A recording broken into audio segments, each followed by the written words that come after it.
ॐ त्र्यम्बकं यजामहे सुगन्धिं पुष्टिवर्धनम् उर्वारुकमिव बन्धनान् मृत्युमोक्षयमामृतात्। ओम नमः शिवाय। आपका दिन मंगलमय हो और भगवान भोलेनाथ की कृपा आप और आपके परिवार पर सदा सर्वदा बनी रहे। महाशिव पुराण विदेश्वर संहिता अध्याय 12 मोक्षदायक पुण्य क्षेत्रों का वर्णन। सूत जी बोले, हे विद्वान और बुद्धिमान महर्षियों, मैं मोक्ष देने वाले शिव क्षेत्रों का वर्णन कर रहा हूँ। पर्वत, वन और काननों सहित इस पृथ्वी का विस्तार 50 करोड़ योजन है। भगवान शिव की इच्छा से पृथ्वी ने सभी को धारण किया है। भगवान शिव ने भूतल पर विभिन्न स्थानों पर वहां के प्राणियों को मोक्ष देने के लिए शिव क्षेत्र का निर्माण किया। कुछ क्षेत्रों को देवताओं और ऋषियों ने अपना निवास स्थान बनाया है, इसलिए उसमें तीर्थ तत्व प्रकट हो गया है। बहुत से तीर्थ ऐसे हैं जो स्वयं प्रकट हुए हैं। तीर्थ क्षेत्र में जाने पर मनुष्य को सदा स्नान, दान और जाप करना चाहिए, अन्यथा मनुष्य रोग, गरीबी तथा मुक्ता आदि दोषों का भागी हो जाता है। जो मनुष्य अपने देश में मृत्यु को प्राप्त होता है, वे इस पुण्य के फल से दोबारा मनुष्य योनि में प्राप्त करता है, परंतु पापी मनुष्य दुर्गति को ही प्राप्त करता है। हे ब्राह्मणों, पुण्य क्षेत्र में किया गया पाप कर्म अधिक दृढ़ हो जाता है, अतः पुण्य क्षेत्र में निवास करते समय पाप कर्म करने से बचना चाहिए। सिंधु और सतलुज नदी के तट पर बहुत से पुण्य क्षेत्र हैं। सरस्वती नदी पर परम पवित्र और 60 मुख वाली है, अर्थात उसकी 60 धाराएं हैं। इन धाराओं के तट पर निवास करने से परम पद की प्राप्ति होती है। हिमालय से निकली हुई पुण्य सलिला गंगा 100 मुख वाली नदी है। इसके तट पर काशी, प्रयाग आदि पुण्य क्षेत्र है।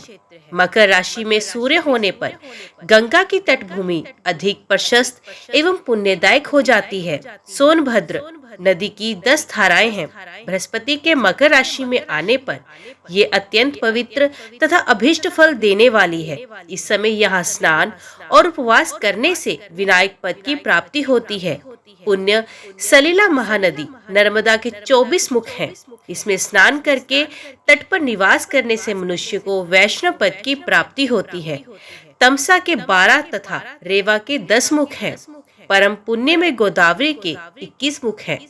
ये ब्रह्महत्या तथा गोवध पाप का नाश करने वाली एवं रुद्र लोक को देने वाली है। कृष्ण वेणी नदी समस्त पापों का नाश करने वाली है। इसके 18 मुख हैं तथा ये विष्णु लोक प्रदान करने वाली है। तुंगभद्रा 10 मुखी है एवं ब्रह्मलोक देने वाली है। स्वर्णमुखी के 9 मुख हैं। ब्रह्मलोक से लौटे जीव इस नदी के तट पर जन्म लेते हैं। सरस्वती नदी, पंपा सरोवर, कन्याकुमारी, अंतरीप तथा शुभकारक श्वेत नदी सभी पुण्य क्षेत्र हैं। इनके तट पर निवास करने से इंद्रलोक की प्राप्ति होती है। महानदी कावेरी परम पुण्यमयी है। इसके 27 मुख हैं। ये संपूर्ण अभीष्ट वस्तुओं को देने वाली है। इसके तट ब्रह्मा विष्णु का पद देने वाले हैं। कावेरी के जो तट शैव क्षेत्र के अंतर्गत हैं, वे अभीष्ट फल तथा शिवलोक प्रदान करने वाले हैं।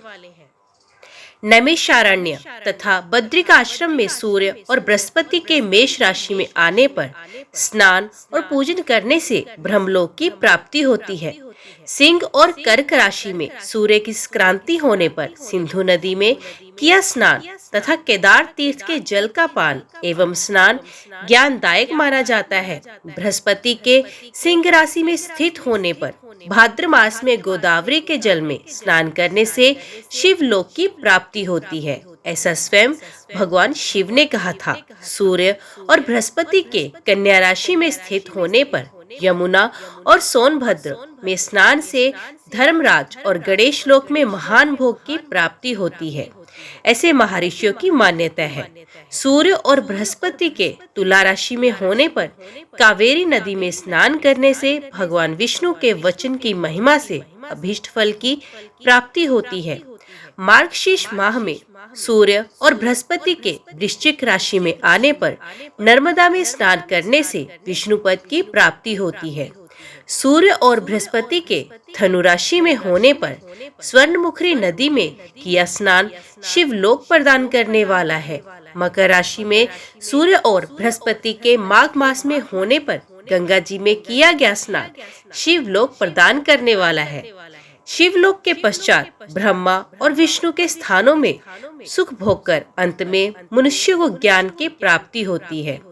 माघ मास में सूर्य के कुंभ राशि में होने पर फाल्गुन मास में गंगा तट पर किया गया श्राद्ध पिंडदान अथवा तिलोतक दान पिता और नाना दोनों कुलों के पितरों की अनेकों पीढ़ियों का उद्धार करने वाला है। गंगा व कावेरी नदी का आश्रय लेकर तीर्थवास करने से पाप का नाश हो जाता है। ताम्रपर्णी और वेगवती नदियां ब्रह्मलोक की प्राप्ति रूप फल देने वाली हैं। इनके तट पर स्वर्गदायक क्षेत्र है। इन नदियों के मध्य में बहुत से पुण्य क्षेत्र हैं। यहाँ निवास करने वाला मनुष्य अभीष्ट फल का भागी होता है। सदाचार, उत्तम वृत्ति तथा सद्भावना के साथ मन में दया भाव रखते हुए विद्वान पुरुष को तीर्थ में निवास करना चाहिए, अन्यथा उसे फल नहीं मिलता। पुण्य क्षेत्र में जीवन बिताने का निश्चय करने पर तथा वास करने पर पहले का सारा पाप तत्काल नष्ट हो जाएगा, क्योंकि पुण्य को ऐश्वर्यदायक कहा जाता है। हे ब्राह्मणों, तीर्थ में वास करने पर उत्पन्न पुण्य कायिक, वाचिक और मानसिक सभी पापों का नाश कर देता है। तीर्थ में किया मानसिक पाप कई कल्पों तक पीछा नहीं छोड़ता, ये केवल ध्यान से ही नष्ट होता है। वाचिक पाप जाप से तथा कायिक पाप शरीर को सुखाने जैसे कठोर तप से नष्ट होता है। अतः सुख चाहने वाले पुरुष को देवताओं की पूजा करते हुए, ब्राह्मणों को दान देते हुए पाप से बचकर ही तीर्थ में निवास करना चाहिए।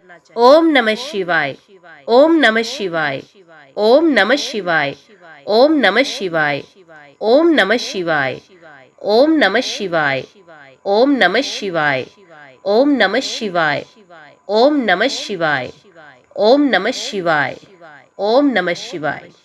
तो दोस्तों, आज की वीडियो में बस इतना ही। उम्मीद करती हूँ वीडियो आपको पसंद आई होगी। वीडियो पसंद आई हो तो वीडियो को लाइक और चैनल को सब्सक्राइब जरूर कीजिएगा। तो मिलते हैं अगले अध्याय के साथ। तब तक के लिए देखते व सुनते रहिए। जय मां कंजक, जय माता दी।